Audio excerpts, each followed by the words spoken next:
This is the Thayer Podcast for Thursday, May 25th, 2023. How do you say heavy pissed so that people in all quarters can understand?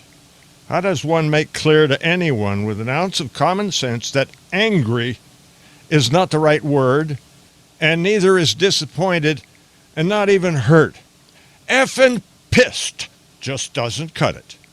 Why in heaven's name am I foaming at the mouth right now? Well, I'll tell you.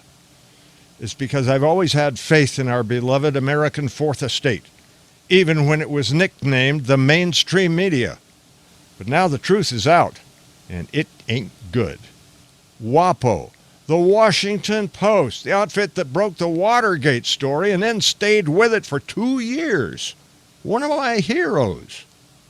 The grandmother of all American newspapers, the New York Times, had always been true to its reputation as presenting all the news that's fit to print, even to the extent of offering $100 for the best stories its readers submitted.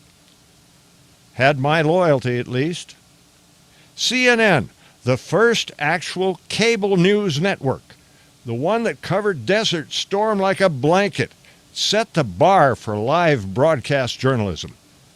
Now, these three historical bastions of the 5 Ws have been put to shame for having fallen for a political scheme that has survived and even flourished for almost a decade because they failed to exercise the basic tenets of American journalism.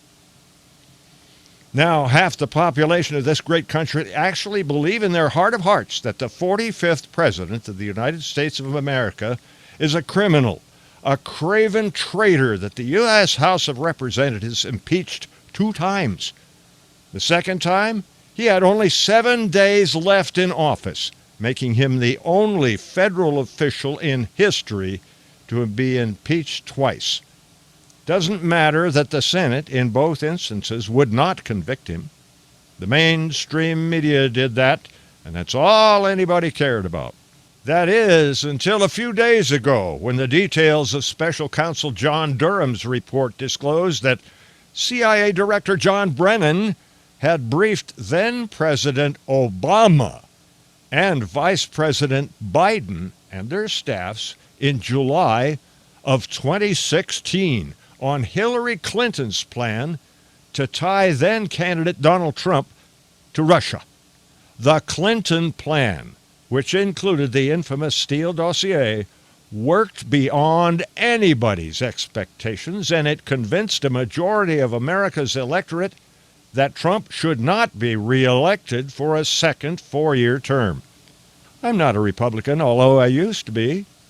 I was also one of Arizona's Democrat leaders, but no more.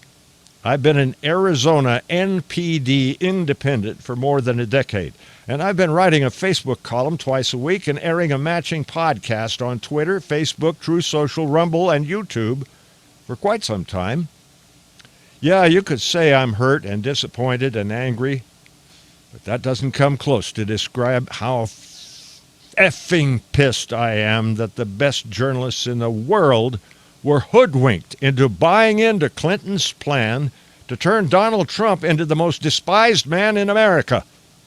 At least with the release of the Durham report, the journalist in me has finally been vindicated.